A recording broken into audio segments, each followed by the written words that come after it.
Professeur Vivian Ongoua, on sait que vous êtes expert sur les questions de gouvernance de nos entreprises. Et nous sommes à 5 ans des réformes avec les lois de 2017. Est-ce qu'on peut esquisser un bilan matériel de ce qui s'est passé au cours de ces 5 dernières années? Alors très bien, vous savez effectivement que depuis 2017, l'État du Cameroun a engagé des réformes dans le secteur des entités publiques, établissements publics et entreprises publiques. Et demain, exactement, aujourd'hui, à savoir le 12 juillet, nous allons fêter l'an 5 de cette réforme. C'est un temps suffisant pour parler d'évaluation. On peut faire une évaluation en 3 moments. On peut d'abord parler de la conformité. Est-ce que il y avait un premier souci, effectivement, à passer à la réforme, visait justement à changer un certain nombre d'habitudes. Et pour changer d'habitude, aussi bien en ce qui concerne les acteurs que les procédures, la loi prévoyait un ensemble de dispositions. Donc, dans un premier temps, on peut d'abord se poser la question de savoir est-ce que les entreprises sont conformées. Donc, on peut faire une analyse de conformité. Deuxième analyse qu'on peut également faire, c'est que la réforme apporte de nouveaux outils. Et moi, je pense que c'est important de le rappeler parce que l'un des éléments ou bien le cœur même de la réforme, c'est que finalement, on décide de gérer les entités publiques comme on gère les entités privées. Et donc, c'est finalement l'usage des outils du privé dans le public qui constitue peut-être une bonne évaluation parce qu'on se dit, c'est pas toujours l'habitude. Est-ce que finalement, au niveau des outils, il y a une appropriation des outils? Je pense qu'on peut également en parler puisqu'on a su le suivi. Et puis, bien évidemment, est-ce que les résultats en termes de performance sont atteints? Vous comprenez très bien que c'est non. J'anticipe un peu, mais commençons par la conformité. En ce qui concerne la conformité, ce qui était intéressant quand on est passé à la réforme, c'est de constater qu'il y a des incompatibilités qui ont été relevées, comme dans la précédente réforme, comme dans toute réforme. Première incompatibilité, on vous dit, un PCA ne doit pas être en même temps DG. On peut se poser la question de savoir, est-ce que ça a été respecté? Oui, dans la plupart des cas, mais il y a quand même quelques cas qui sont inquiétants. C'est qu'on a au moins 2 cas qu'on peut évoquer de PCA qui sont en même temps DG. Nous avons le port autonome de Kribi. Le PCA du port autonome de Kribi est le DG de la SONARA. D'accord? Nous avons l'ANAFOR. Le PCA de l'ANAFOR est DG de la SODEPA. Bon, pourquoi est-ce que j'évoque ces 2 cas? C'est que finalement, vous allez vous rendre compte qu'il s'agit des entreprises publiques. Et ces entreprises publiques sont gérées en même temps par WADA. Et lorsque nous avons une convention de nature supérieure, bien évidemment, on peut se dire, ce n'est pas une incompatibilité en tant que telle, mais le choix du législateur était clair, c'est que je ne voudrais pas qu'il y ait de mélange de ce type. Bon, il n'y a pas eu de conformité. Deuxième élément de conformité, il a été rappelé, et justement, vous avez certainement suivi le débat, il a été rappelé que les mandats cumulés ne doivent pas dépasser 9 ans pour les DG et 6 ans pour les PCA. On va donc observer qu'en ce qui concerne ces conformités, il y a eu un débat juridique qu'on pourra évoquer plus tard, mais dans tous les cas, le dispositif n'a pas beaucoup changé. Il n'y a pas eu de mouvement dans ce sens-là. La règle est restée là, la règle est restée là même, les acteurs sont restés sur place. Je pense que c'est aussi un vœu du législateur, c'est un choix du législateur, peu importe. Par contre, il y a des éléments de conformité qui sont intéressants à relever. Élément de conformité, il a été demandé aux entités publiques et entreprises publiques de disposer d'un an pour s'arrimer, aussi bien au niveau des textes de fonctionnement, pour s'arrimer aux nouvelles dispositions. Et vous savez, les nouvelles dispositions intégraient ou alors imposaient de nouvelles fonctions, et principalement 2. Première fonction, fonction d'auditeur interne, et puis fonction de contrôleur de gestion. Et bien évidemment, la loi densifiait également le rôle du conseil d'administration. Alors, ce qui était important à relever, dans les entreprises publiques en termes de conformité, le conseil d'administration devenait l'autorité des marchés, ce qui était un changement important. On a observé les conflits. Mais toujours est-il que cet arrimage s'est fait bon an, mal an, mais il s'est fait quand même. Donc, au plan de la conformité, on peut se dire qu'il y a quand même eu beaucoup d'efforts. Il y a eu beaucoup d'efforts au niveau des outils juridiques, même si on s'est quand même rendu compte, et c'est dommage de le rappeler ainsi, que certaines structures qui sont même sous la présidence de la République ne sont pas conformées, même en 2000, enfin, 5 ans après, rendu 5 ans après, si on se refait au rapport de la CTR. Donc, il y a quand même un effort qui est fait. Moi, je pense qu'on peut se satisfaire de ce qu'il y a une conformité qui a été observée au niveau des entreprises publiques pour s'arrimer à cette nouvelle exigence. Il faut quand même rappeler qu'au niveau des outils, et ça c'est la deuxième évaluation qu'on peut faire, il y a quand même quelques soucis d'appropriation. Parce que vous savez, les entreprises publiques étaient gérées d'abord je ne sais pas si ça a beaucoup changé, de manière un peu patrimoniale. Donc les outils de gouvernance étaient considérés comme de véritables changements à opérer. Premier outil, on vous dit, toutes les entreprises publiques depuis 2013, hein, et je crois qu'ils avaient jusqu'en 2015, devaient avoir un plan stratégique. Donc il y a une sorte, un ensemble d'outils qu'il fallait mettre en place. Il fallait avoir un plan stratégique, un budget programme, et puis un plan d'action par programme, et puis bien évidemment des outils d'évaluation, le rapport annuel de performance, etc. Il faut dire que ça a été très pénible pour les entreprises publiques de s'arrimer à cette nouvelle donne. Et ça a été d'autant plus pénible que la loi prévoit maintenant que ces entreprises et établissements publics tiennent les trois comptabilités. Comptabilité générale, comptabilité analytique et comptabilité matière. Il faut dire qu'en ce qui concerne le bilan dans l'appropriation de ces outils, ça a été difficile quand même. Et lorsqu'on lit les évaluations de la CTE, on comprend pourquoi c'est difficile. C'est que les agents publics, en réalité, ne sont pas habitués à gérer les entreprises comme dans le privé. Donc, il fallait un changement, plus de mentalité en réalité que d'outils. Et moi, je pense que la difficulté qui a été observée, c'est que les acteurs, que ce soit au niveau du conseil d'administration, qu'au niveau de la direction générale, sont en réalité des anciens fonctionnaires.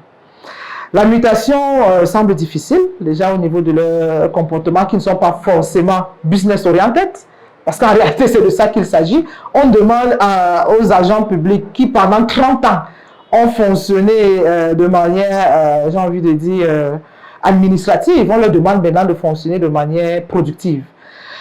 De ce point de vue-là, il faut dire que les changements sont difficiles et on s'est rendu compte que l'appropriation des outils reste difficile. Je vais vous prendre quelques exemples. La loi prévoyait, par exemple, que les conseils d'administration disposent dans l'année, l'année de la réforme, c'est-à-dire en 2018, qu'ils aient un règlement intérieur et une charte. J'ai envie de vous dire que jusqu'à l'année dernière, on accompagnait encore certaines entreprises, c'est-à-dire 4 ans après, à élaborer leur règlement intérieur et leur charte. Donc, les habitudes ont été difficiles à évoluer. Bien évidemment, les comptabilités matières sont les plus difficiles parce que vous avez des entreprises qui ne connaissent même pas leur patrimoine. Comptabilité analytique, c'est une véritable nouveauté. Il faut identifier le coût du service. Bref, j'avoue qu'à ce niveau, il y a quand même beaucoup de difficultés. Ici, il faut parler du bilan. Lorsqu'on est à l'extérieur, on peut se dire, mais elles sont contre-performantes. Oui, elles sont contre-performantes parce que les changements sont difficiles. Changement, l'appropriation des outils reste difficile. L'accompagnement, même au niveau de la formation, on n'a pas suivi parce qu'il faut dire que changer ou bien entamer une réforme comme celle-là nécessite quand même que tous les acteurs soient prêts au même moment. Bon, on se rend compte que les cadences ne sont pas les mêmes. Il y a une véritable difficulté au niveau de l'appropriation des outils. J'ai envie de dire que c'est même la difficulté principale. Et bien évidemment, si on prend dans le troisième point, c'est normal que la performance ne suive pas. C'est tout à fait normal, c'est tout à fait logique. J'ai envie de dire que si on a réussi le pari au plan juridique, au plan de l'arrimage de la conformité de certains outils, au plan de l'appropriation des outils, de l'usage qu'on peut en faire, et surtout de l'intérêt ou de la valeur ajoutée que ces outils peuvent donner, à ce niveau, il y a de gros problèmes. Et la performance, justement, en partie. Si vous lisez le rapport de la CTE, en un an, on a perdu 25% des ressources, contrairement à l'année précédente. Donc, on a plutôt l'impression que la situation se dégrade au lieu de s'améliorer. C'est pour ça qu'il y a donc des alertes qui sont données par le FMI, par le ministère des Finances, par le ministre de l'État, secrétaire général, pour dire que, attention, 5 ans après, on n'a pas de bons indicateurs. Tout au contraire, on regresse en termes de performance budgétaire, tout au moins. On regresse en termes d'équilibre sociaux, parce que il a été rappelé que la gestion des ressources humaines pose problème, les équilibres posent problème. Donc, il y a des alertes qui indiquent effectivement que la performance souffre, malgré la réforme qui est engagée. Donc, la question qu'on se pose, c'est que 5 ans après, c'est normal, pendant la réforme, on peut avoir des aléas, mais il faut bien corriger, il faut bien les identifier, il faut faire des audits, et puis il faut apporter des correctifs nécessaires. Est-ce qu'il n'y a pas véritablement un problème au niveau des mandataires en charge de la gestion de ces entreprises? On sait tout le débat qu'il y a au niveau de leur longévité. On se souvient que l'année dernière, ou de l'année 2020, certains acteurs politiques ont porté ce contentieux au niveau du Conseil constitutionnel.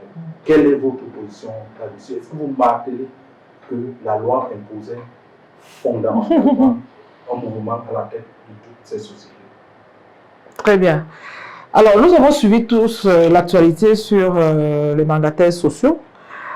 La loi indiquait effectivement que la durée cumulée des mandats. Pour les DG, ne devrait pas dépasser 9 ans et pour les PCA, ne devrait pas dépasser 6 ans.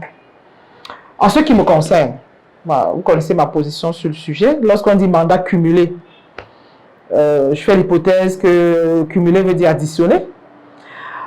Mais il y a quand même eu un gros débat juridique. Je conviens que l'analyse juridique n'est pas une analyse de texte en français. Et on a eu deux positions. On a eu une première position qui indiquait que le texte ne prévoyant pas que la loi ne soit pas rétroactive, ça semble être implicite et qu'on ne pouvait pas appliquer la rétroactivité. Ça, c'était une première proposition, un premier élément du débat. Le premier élément du débat allait même plus loin et nous indiquait que la loi était anticonstitutionnelle parce qu'elle limitait le pouvoir discrétionnaire du chef de l'État. En toute humilité, je n'ai pas la compétence pour m'engager dans ce débat. Pour le deuxième débat, à savoir l'anticonstitutionnalité, je laisse les constitutionnalistes s'en occuper. Mais en ce qui concerne la rétroactivité, je pense que le législateur a fait un choix clair si on observe la pratique. Parce que moi, je me souviens encore que après mon départ, j'avoue, je vous dis d'abord que je n'ai pas démissionné, j'ai juste rappelé les textes. Et puis le président de la République a trouvé bon de me remplacer. Ça veut donc dire qu'on peut remplacer, faire les 9 ans n'est pas une obligation. On peut vous nommer aujourd'hui et vous remplacer demain. Donc, il y avait simplement un plafonnement, semble-t-il, qui était envisagé. Et donc, de ce point de vue, le législateur semble avoir retenu la non-rétroactivité de la loi. Moi, je préfère analyser ça comme ça parce que, quelque temps après, nous avons vu la sortie du ministre d'État, secrétaire général de la présidence de la République, dans une lettre adressée au ministre en charge du contrôle supérieur de l'État, disant que les mandataires de vos missions sur le terrain ne doivent pas s'intéresser au mandat des gestionnaires, ça ne les concerne pas. Si on s'en tient également à la stabilité, j'ai envie de dire je voulais dire, oui, à la constance, justement, de ces mandataires à la tête des structures, on peut se dire que le législateur a fait un choix, ou le politique a fait le choix de la non-rétroactivité. Et donc, dans ce cas, nous sommes à 5 ans de la réforme. Au mois de mai, disons non, au mois de juillet 2023, nous serons à 6 ans. On va vivre, normalement, un mouvement de PCA assez impressionnant. Ils n'ont pas beaucoup bougé et je pense que tous ceux qui étaient là déjà en 2017 savaient qu'ils doivent partir. Et là, ça risque d'être impératif. On ne va plus indexer la rétroactivité. Et bien évidemment, pour ceux qui auront été là comme DG également, 3 ans après, parce que le temps passe vite, on va également, donc il y aura une vie, il y aura un mouvement qui va se faire. Et donc de ce point de vue, moi je préfère garder ma position et de dire finalement, le législateur a fait un choix. Et dans l'évaluation justement de ce choix-là, on va se dire, il y a un plafonnement qui a été observé, qui a été retenu. Et pour les PCA, on va l'observer en juillet 2023. On va faire l'évaluation ensemble pour savoir si le texte est respecté. Et en 2029, 3 ans après, 2023, non 2026, c'est ça? Non, 2023, plus 3 ans, 2026. En 2026, on aura également un renouvellement. Donc, il y aura une vie à ce niveau-là. Donc, de ce point de vue-là, bon, le législateur fait un choix, c'est normal qu'il n'y ait pas beaucoup de mouvements, mais ce qu'il faut quand même retenir, ou tout au moins l'incohérence qu'il faut relever, c'est qu'on ne peut pas en même temps se plaindre de ce que ça ne marche pas et garder ceux qui font en sorte que ça ne marche pas. Donc, de ce point de vue, moi, je pense que l'État est un peu incohérent dans sa position parce qu'on nous dit, vous êtes contre-performant, on observe des abus dans votre travail et puis finalement, on vous garde et on renouvelle vos mandats. Parce que le renouvellement, il faut le dire dans les entreprises, le renouvellement est un aveu de compétence et on renouvelle la confiance. On renouvelle parce que vous avez également atteint les résultats. Donc, on peut se poser la question, mais la tacite reconduction, finalement, renvoie à quoi? Est-ce une reconnaissance de la compétence? Est-ce simplement du social ou alors, bon, bref, d'une gestion patrimoniale? Donc, moi, je pense que de ce point de vue, le législateur lui-même est un peu incohérent par rapport à sa démarche. Professeur Viviane Ondoa, est-ce que, en tant qu'ancien directeur général adjoint d'une entreprise, d'un établissement public administratif, ISCMP en l'occurrence, vous êtes écouté à la fois par vos pairs, ou avez-vous l'impression que l'État vous écoute dans sa prise ici? Alors, est-ce que je suis écoutée? J'avoue que je ne me suis pas encore moi-même posé la question, mais je fais simplement mon job. J'ai envie de vous dire, qui suis-je? En réalité, moi, je suis Je suis une enseignante. Et vous savez, lorsque vous êtes enseignant, notamment du supérieur, nous avons 3 missions que nous assumons. Nous assumons la mission de formation, la recherche et l'appui au développement. Et donc, mon investissement dans ce secteur des entités publiques rencontre la 3e mission qui est l'appui au développement. Et dans ce cas-là, mon rôle est justement de partager très modestement, hein, parce qu'il faut dire que nous n'avons pas la science infuse, de partager très modestement les arguments que nous avons et que nous semblons, que nous présentons comme utiles. Alors, comment est-ce qu'on le fait? On le fait à travers les médias, comme c'est le cas, à travers les ouvrages, parce que vous vous souvenez, lorsque la loi a été prise en 2017, moi j'ai lu, et j'étais tellement touchée déjà par les ambitions qui étaient nos, mais surtout par les reculades que cette loi présentait, que j'ai appelé mes collègues, je leur ai dit que nous ne sommes pas des décideurs politiques, mais nous pouvons avoir notre mot à dire. Et les universités, vous savez, interviennent à travers les outils. Hein. Nous avons nos outils de communication, nous avons les ouvrages, nous avons les articles. Et donc, de ce point de vue, nous avons commis un ouvrage qui a été rendu public. Et nous étions une dizaine. Et puis, nous avons échangé, nous avons dialogué, hein, nous avons entretenu la conversation scientifique autour justement de cette loi. Et cette conversation, nous continuons de l'entretenir. En réalité, nous le faisons, c'est notre job d'enseignant. Maintenant, le politique peut écouter ou pas écouter, mais ce que je retiens quand même, c'est que mener une réforme, c'est quand même difficile. Hein, c'est difficile parce que les changements, même quand ils sont programmés, ne sont pas forcément faciles. Parce qu'un changement comme celui-là, malheureusement, sont les entreprises publiques. Et vous savez, les entreprises publiques sont les bras séculaires du politique. Et donc, changer dans ce secteur, ça veut dire changer également au niveau politique. Et moi, je pense que c'est là tout l'enjeu. Il est difficile de changer au niveau politique de manière aussi facile parce que c'est parfois se renier. Hein, on demande aux politiques de se renier, de changer de façon de faire. Si on prend le cas seulement même des entreprises publiques, on demande aux politiques de ne plus gérer de manière patrimoniale parce que utiliser l'équilibre régional comme outil dans ce secteur-là, c'est un couteau à double tranchant. D'un côté, c'est-à-dire l'État se met un peu entre deux feux. D'un côté, nous avons la performance et de l'autre côté, nous avons les équilibres sociaux. Je peux comprendre que ce soit difficile. Mais notre rôle aussi, c'est de rappeler hein, finalement quels sont les équilibres qu'il faut avoir. Le politique va certainement faire son job. Et nous, au plan technique, on essaye de mettre sur la table des analyses qui peuvent permettre d'avancer. Bon, maintenant, est-ce que nous sommes écoutés? Est-ce que nous avons le sentiment? Je préfère parler de sentiment hein, parce que ce n'est pas très objectif. Moi, je suis simplement gênée en réalité de constater qu'au-delà de ne pas être écouté, bon, on aimerait peut-être que la situation s'améliore. Mais au-delà de cela, c'est davantage l'invective dont nous sommes souvent l'objet parce que les gens se disent souvent, lorsque vous faites une analyse objective, à partir du moment où ça touche à l'autorité décrétale, c'est que vous êtes contre le président de la République, ou alors vous vous mettez en marge, ou alors... Donc moi je pense que si on libère la parole, et moi c'est un peu mon souhait, si on libère la parole, qu'on laisse les experts, parce que je pense qu'il y a beaucoup de gens qui ont des choses à dire, les dirigeants ont des choses à dire. Donc on libère la parole, ça va peut-être permettre de mieux fédérer les énergies et peut-être de mieux se faire écouter. Alors nous, en tant qu'experts, nous sommes dans la gouvernance, moi je suis dans le secteur de la gouvernance, je suis enseignant de management. Il est difficile de passer à côté de ce débat-là sans entretenir une conversation scientifique que j'entretiens à travers mon blog, bien évidemment. Ceux qui sont intéressés lisent. Donc, de ce point de vue, je peux dire que je suis écoutée parce que j'ai 9805 abonnés qui reçoivent mes réflexions chaque fois que je les poste. Je n'ai jamais eu un qui se soit désabonné.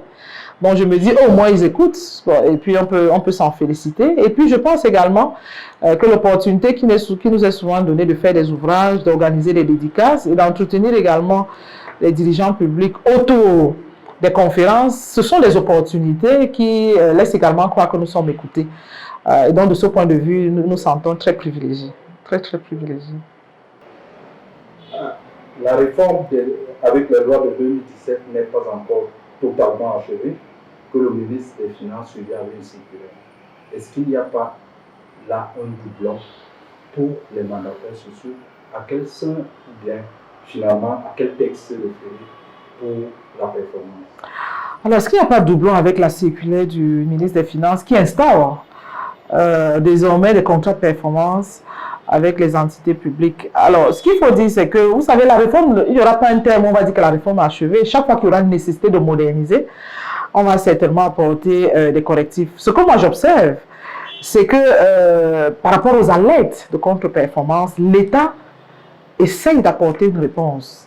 L'État propose un outil. Parce que n'oublions pas, c'est quoi un contrat de performance? Le contrat de performance assure deux rôles principalement. Le premier rôle, c'est le rôle de facilitation. Parce que l'État constate qu'il y a des dysfonctionnements. L'État fait un diagnostic et identifie ces dysfonctionnements et dit, OK, dans le cas de ces dysfonctionnements, il faut que je lève les goulots d'étranglement. Et donc, dans le cas de la facilitation, l'État va dire, voilà ce que moi je vais faire pour alléger le travail et voilà ce que l'entité publique va faire pour atteindre les résultats. Donc, c'est d'abord un outil de facilitation. Deuxième élément, et c'est le plus important, c'est un outil de redressement. Le contrat de performance est un outil de redressement en ce sens qu'en réalité, contraint davantage, plus que les autres outils, les gestionnaires publics. Vous savez, dans l'administration publique, on a l'habitude des contrats de performance. On a la douane qui a expérimenté les contrats de performance. On a la commission technique de réhabilitation qui expérimente à travers les contrats plans, les contrats de performance.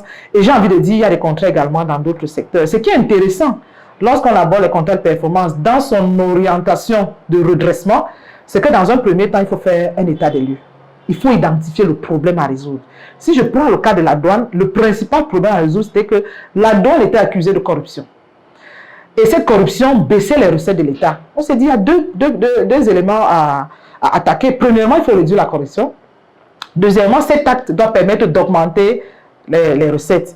Et on a donc vu, dans le contrat de performance, au moins en ce qui concerne la douane, il y avait un fort côté incitatif. Ça veut dire que plus les recettes augmentent, plus il y avait de l'argent. Et il y avait donc le problème de corruption à résoudre. Ce problème de corruption a été résolu à travers la digitalisation qui a été mise en place. Donc, vous voyez que le problème se pose, on analyse le problème, on trouve des solutions et maintenant on contractualise avec les agents publics. Donc, dans le cas des entités publiques, l'enjeu, c'est donc de dire, OK, est-ce qu'on a suffisamment identifié le problème et quels sont les remèdes qu'on apporte déjà au niveau de l'État en termes de facilitation et maintenant au niveau du redressement en termes de contraintes. Donc, c'est un outil important. Toutefois, et moi je pense, c'est là tout l'enjeu, c'est qu'il faudrait que cet outil s'ancre effectivement dans l'ensemble des outils qui existent déjà. C'est pour ça que moi je pense que ça peut être un outil de trop. Pas parce qu'il n'est pas pertinent, non, mais parce que l'anthropologie peut l'annihiler en réalité. Parce qu'au fond, si la réforme ne marche pas, ce n'est pas parce que les outils actuels ne sont pas efficaces, c'est que l'anthropologie absorbe les outils. Et donc, le risque de cet outil, c'est qu'il soit absorbé effectivement par l'anthropologie. On peut le pervertir, on peut le dérouter. En réalité, aucun outil n'est mauvais. Hein? Même le budget programme qui est en cours actuellement, s'il n'a pas marché, moi, je crois que le problème est ailleurs. Le problème n'est pas tant au niveau de l'outil qu'on va ajouter. Et moi, je pense que c'est une mauvaise solution parce qu'effectivement, c'est une mauvaise solution à un vrai problème. Le budget programme va plus loin que le contrat de performance. Et pourquoi le budget de programme ne marche pas? C'est parce qu'on n'a pas résolu le problème anthropologique. Et donc, moi, je pense, très honnêtement, que cet outil risque d'avoir le sort du budget de programme s'il n'est pas pris au sérieux. Parce qu'au fond, pourquoi les contrats plans ne marchent pas? C'est parce que les entreprises ont considéré le contrat plan comme un guichet de financement. Ça veut donc dire qu'on vous donne des ressources, vous devez atteindre un niveau de performance. Ça devient donc un guichet où on a des ressources et on n'atteint pas la performance. Et puis, comme on ne sanctionne pas, l'anthropologie prend le dessus, on ne sanctionne pas et on va décrire à nouveau les comptes performance. Donc moi, je pense que l'enjeu de cet outil, ce n'est pas l'outil qui est l'enjeu en fait. Ce sont les acteurs, c'est le contexte. Et moi, je pense que cet élément-là n'est pas suffisamment attaqué dans la circulaire. Et malheureusement, moi, je suis très sceptique par rapport au succès de cet outil au regard du passé. Maintenant, peut-être que les choses vont changer, mais ce sont les mêmes acteurs, c'est le même dispositif. Moi, je ne crois pas à la providence, je crois que les choses se font parce qu'on pose des actes. Et donc, de ce point de vue, cette circulaire, sans d'autres dispositifs, aura le même sort que les budgets programmes, aura le même sort que tout ce que nous avons comme outil de performance. Professeur, vous faites bien d'évoquer, de lever toutes les contraintes qui peuvent annuler la performance. Mais au Cameroun, le commun des citoyens, c'est que lorsqu'on parle de réforme, on voit le FN. Est-ce à dire qu'au Cameroun, il n'y a pas d'acteurs institutionnels ou individuels capables de se positionner en conseil d'État pour véritablement lever toutes ces contraintes au jour le jour et ne pas attendre que la situation pourrisse avant de convoquer quoi que ce soit? Alors, cette question m'embarrasse. Cette question m'embarrasse parce qu'en réalité, c'est vrai que chaque fois qu'on engage des réformes, on voit le FMI. Je pense qu'on a gardé les tristes souvenirs de la grande crise économique des années 80, de 20 ans de crise économique, avec au chevet du lit le FMI, la Banque mondiale, disons tous les bailleurs de fonds. Bien évidemment, lorsqu'on engage encore cette réforme, quand on voit le spectre du FMI, on peut se dire, mais pourquoi finalement ce fantôme nous envahit chaque fois que nous sommes en difficulté? Est-ce que c'est même pas lui la cause de nos problèmes? Non, en réalité, et je pense que c'est une question importante, le FMI intervient lorsqu'il y a des déséquilibres macroéconomiques. Et en ce qui concerne les entités publiques, on s'est rendu compte que leur contre-performance pesait sur le budget et constituait un risque budgétaire important. Et une fois qu'on a ces réalités, on peut se poser la question de savoir est-ce que nous avons nous-mêmes suffisamment contrôlé nos équilibres macroéconomiques. Et malheureusement, lorsqu'on arrive à cette étape, c'est un peu comme lorsque vous arrivez à l'hôpital. Moi, j'aime bien les métaphores biologiques. Lorsque vous arrivez à l'hôpital et que vous êtes affaibli, on vous met en réa, on ne vous demande pas votre avis, on vous amène en réa. Le temps pour vous de retrouver vos capacités, de pouvoir agir en toute souveraineté. Et donc, lorsqu'on arrive à cet état-là, en réalité, on n'a plus de choix. On n'a plus de choix. Maintenant, comment faire pour ne pas y arriver? Moi, je pense que c'est ça l'enjeu. Parce que ce qui est sûr, c'est qu'on va sortir des redressements. On va sortir, comme on l'a fait, on est sorti de la grande crise. On a eu les fonds PPTE et puis on a replongé. Même si on nous explique actuellement c'est une crise davantage sous-régionale. Mais on se rend compte qu'à l'interne, il y a quand même des secteurs qui présentent des fragilités importantes. Et moi, je pense que les leçons qu'on peut effectivement tirer, c'est de pouvoir gérer des équilibres de manière globale. Alors, pour ne pas rentrer dans les éléments trop macroéconomiques que je maîtrise peut-être moins, je vais simplement dire qu'il faut améliorer la coordination. Parce que moi, ce que j'ai observé dans le cas des entités publiques, c'est que chaque fois qu'il y a, par exemple, un conflit, on se pose la question qui doit arbitrer. Et finalement, l'arbitrage vient de la présidence de la République. Ça veut donc dire qu'il y a une fragilité au niveau de la coordination. Si je prends le cas des entités publiques, on peut se poser la question de savoir en réalité qui coordonne cette réforme. Qui? Est-ce le ministère des Finances? Est-ce la présidence de la République? Est-ce la primature? Oui, le ministère des Finances parce que le risque budgétaire est là. On se rend compte que le ministère des Finances, à travers la commission technique de réhabilitation, émet un ensemble de textes pour encadrer la gestion budgétaire. Et c'est intéressant de le dire. Parce que l'inconvénient, c'est que n'ayant pas le bras technique, les tutelles techniques, elles également se revendiquent la légitimité pour encadrer les politiques, la mise en œuvre des politiques publiques. Or, vous savez, les deux vont de pair. Le budget est là pour financer les politiques publiques. Il faudrait bien une instance au-dessus qui permette justement d'avoir une vue d'ensemble pour coordonner et arbitrer finalement tous les aléas qui s'opposent au niveau de la mise en œuvre de la réforme. Qu'est-ce qu'on observe? C'est que malheureusement, les échos qu'on a sont des échos essentiellement budgétaires. Personne ne peut vous dire actuellement si les changements attendus de la réforme sont atteints. Parce qu'il peut arriver que ces entreprises connaissent un risque budgétaire important, mais au niveau du service public, il y a des améliorations.